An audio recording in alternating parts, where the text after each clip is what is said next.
इतिहास के पन्नों में लिखी गई कहानियां ना सिर्फ पढ़ी जाती हैं बल्कि महसूस भी की जाती हैं। और जब बात आती है छत्रपति शिवाजी महाराज की, तो वो सिर्फ एक नाम नहीं, एक भावना है, एक गर्व है, एक स्वाभिमान है।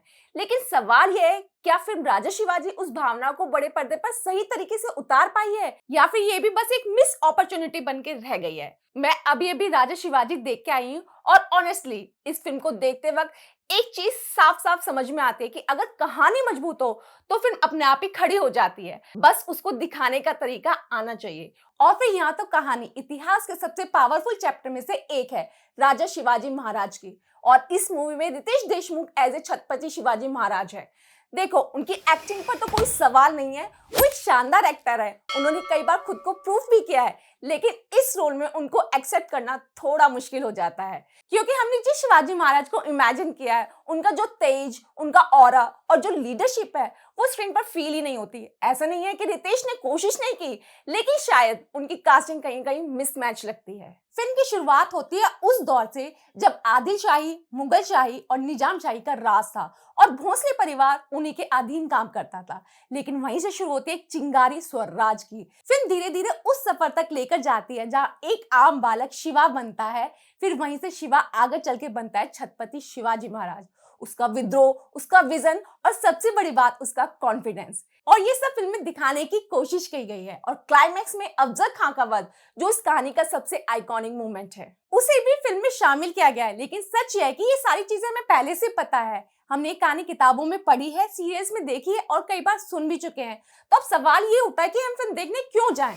स्टोरी के लिए नहीं, प्रेजेंटेशन के लिए। और यहीं पे फिल्म थोड़ी फिसल जाती है। देखो भाई, आज के टाइम पे ऑडियंस बहुत स्मार्ट हो चुकी है, उसे पहले से ही पता है कि क्या रियल है और क्या फेक। और ये बात मैं इसलिए बोल रही हूँ क्योंकि अगर वीएफएक्स में थोड़ा और इन्वेस्टमेंट किया जाए, थोड़ा और डिटेलिंग दी जाती, तो ये फिल्म विजुअली अलग ही लेवल पर जा सकती थी। जैसे कि अफजल खान का हाथी वाला सीन, स्केल में बड़ा, आइडिया अच्छा है, लेकिन जैसे ही सीजीआई वाला हाथी दिखाई देता है, उस सीन का इम्पैक्ट थोड़ा गिर जाता है।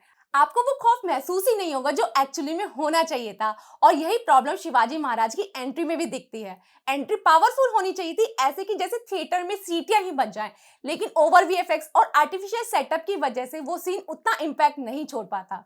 कहीं ना कहीं रियल लोकेशन का यूज मिस भी लगता है और ये चीज साफ दिखाई देती है। फिल्म का फर्स्ट हाफ फिर भी आपको एंगेज करके रखता है, बिल्डअप अच्छा है, स्टोरी धीरे धीरे आगे बढ़ती है। लेकिन जैसे ही सेकंड हाफ शुरू होता है, film suddenly fast forward mode में चली जाती है। सब कुछ जल्दी जल्दी होने लगता है, सीन को प्रॉपर टाइम नहीं मिल पाता, इमोशंस को डेवलप होने का मौका ही नहीं मिलता और रिजल्ट, फिल्म थोड़ी रश फील होने लगती है। लेकिन सच कहूं, ये प्रॉब्लम पूरी फिल्म की नहीं है, क्योंकि इतिहास के इतने बड़े चैप्टर को 3 घंटे में उतारना आसान नहीं है।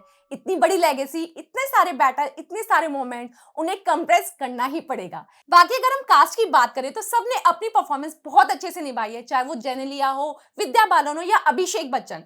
लेकिन जब जब संजय दत्त स्क्रीन पर आते हैं, उनका रोल बहुत खौफनाक लगा है। उन्होंने अफजल गुरु का कैरेक्टर बहुत अच्छे से प्ले किया है और वो पर्दे पर पूरी तरीके से छा गए। वहीं गेस्ट अपीयरेंस में एक बहुत बड़े स्टार की एंट्री भी है और जब वो आते हैं तो माहौल बन जाता है। लेकिन डायरेक्टर ने उनसे मेहनत ही नहीं कराई, उनका कैरेक्टर उतना इम्पैक्ट ही नहीं छोड़ पाया जितना बड़ा वो स्टार है।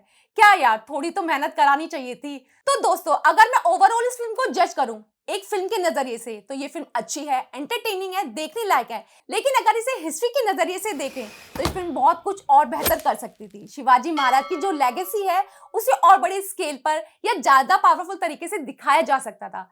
तो भाई, ये था मेरा ऑनेस्ट रिव्यू राजा शिवाजी का। अब आप बताइए कि आपको फिल्म पसंद आई या आपको भी लगता है कि पोटेंशियल और ज्यादा होना चाहिए था? कमेंट करके जरूर बताएं। वही वीडियो अच्छी लगी तो वीडियो को लाइक, चैनल को सब्सक्राइब करना ना भूलें और रिच फिल्म के साथ जुड़ जाएं। Thank you, bye bye.